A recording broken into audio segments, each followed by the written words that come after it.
Bonjour à tous et bienvenue dans 6 minutes chrono, la quotidienne de la rédaction de Lyon Capitale. Nous continuons nos tours des représentants lyonnais des candidats à la présidentielle et nous recevons aujourd'hui Béatrice de Montilly. Bonjour. Bonjour Anthony Faure. Alors vous êtes conseillère municipale LR de Lyon et vous soutenez activement Valérie Pécresse. Alors première question, pourquoi selon vous il faut glisser un bulletin Valérie Pécresse dans l'urne dimanche 10 avril ? On a la chance incroyable d'avoir le droit de vote et je pense qu'il faut faire entendre nos voix, ne pas se laisser embarquer par les sondages, mais vraiment choisir, surtout au premier tour, on a le choix d'élire vraiment la personne qui représente le plus nos idées. Donc je pense qu'il faut vraiment se déplacer dimanche, aller voter.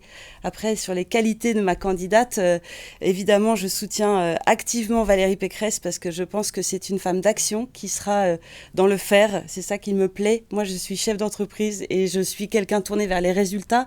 Elle a eu d'excellents résultats à la région Île-de-France. Elle avait d'ailleurs créé la surprise lors de cette élection. Personne ne l'attendait. Elle a gagné la région Île-de-France et je pense qu'elle va créer la surprise à nouveau dimanche. C'est quoi les mesures phares, les mesures marquantes de son programme à Valérie Pécresse ? Valérie Pécresse est la seule qui est courageuse et qui nous dit que oui, il va falloir gaspiller moins, dépenser mieux. En effet, aujourd'hui, on a besoin d'investir dans notre pays, notamment sur les fonctions régaliennes, sur la sécurité, sur la santé, sur l'école. Donc, gaspiller moins d'argent public pour pouvoir investir demain. Ensuite, elle a des mesures très fortes aussi sur le pouvoir d'achat. On le voit en ce moment avec la hausse de l'inflation qui démarre. Il faut qu'on arrive à valoriser le travail, à réduire l'écart entre le salaire brut et le salaire net. C'est un petit peu technique, mais son objectif à elle, c'est de réduire cet écart-là pour redonner du pouvoir d'achat aux Français. Elle le fera notamment en réduisant la cotisation retraite. Et ça, c'est du pouvoir d'achat immédiat. Ça veut dire que le lendemain de son élection, un Français qui gagne par exemple 1 400 € net par mois verra son revenu augmenter de 500 € par an. C'est colossal, c'est 3% de pouvoir d'achat dès son élection. Ah, vous l'avez dit en introduction, les sondages ne sont pas très bons pour Valérie Pécresse. Qu'est-ce qui cloche dans sa campagne ? Alors, il y a eu un raté, clairement, sur ce meeting du Zénith qui a fait le buzz. Je pense que c'était un peu, en effet, la candidate à abattre pour Emmanuel Macron, parce que c'est plus facile pour Emmanuel Macron de se retrouver en face de Marine Le Pen à l'issue du premier tour. Je pense qu'elle a su montrer sa combativité. J'étais dimanche au meeting qu'elle vient de faire à Paris. Elle a été vraiment d'un courage incroyable. Elle est debout, elle est convaincue qu'elle peut créer la surprise. J'invite d'ailleurs les Lyonnais à venir jeudi soir. Elle nous réserve son dernier meeting de campagne à Gerland, au Matmut Stadium, à 19h jeudi. Donc venez la voir. Il y a encore beaucoup d'indécis quand même dans cette campagne. Beaucoup de personnes qui ne savent pas encore très bien pour qui ils veulent voter. Venez la voir, venez la rencontrer. Il y a beaucoup de personnes qui n'ont jamais vécu dans leur vie de meeting politique. C'est quelque chose de très intéressant. Donc je les invite à venir choisir et l'écouter. Rien de tel que de rencontrer la candidate et d'entendre ses mesures phares pour décider avec toute l'information nécessaire pour être capable de décider. Beaucoup d'électeurs, par exemple de Fillon en 2017, seraient tentés ou par un vote Macron ou par un vote Zemmour. Pourquoi elle n'arrive pas à les conserver, ces électeurs-là ? Qu'est-ce qui lui manque ? C'est une bonne question. Moi, j'étais un soutien très proche de François Fillon. J'avoue que moi, j'ai pas de mal à soutenir Valérie Pécresse parce que je la trouve compétente. Un atout, je trouve qu'elle a, c'est qu'elle est entourée.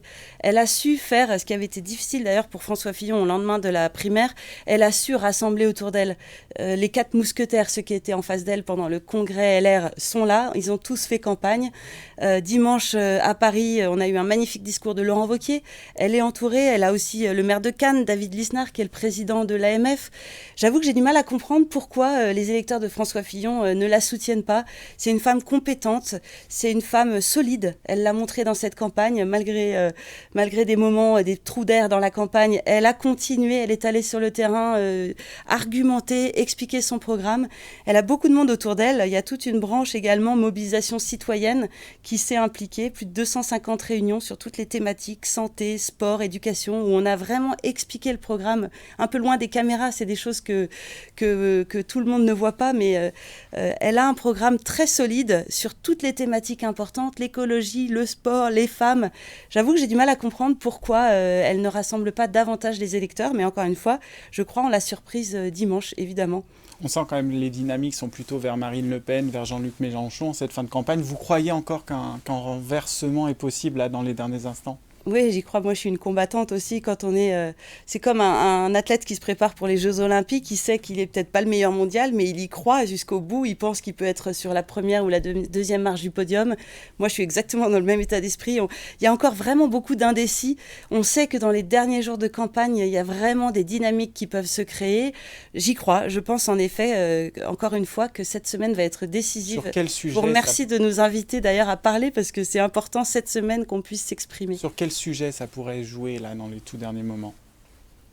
Je pense que c'est sa franchise et elle nous demande des efforts, elle nous demande des réformes. Oui, elle a pas une immense qualité d'éloquence, mais justement pour moi c'est presque une qualité. Ça montre qu'elle sera dans le faire et pas dans les beaux discours. Très bien, Béatrice de Monti. On vous remercie d'être venue sur le plateau de 6 minutes chrono. Et nous, on se retrouve très vite sur lyoncapital.fr. Au revoir.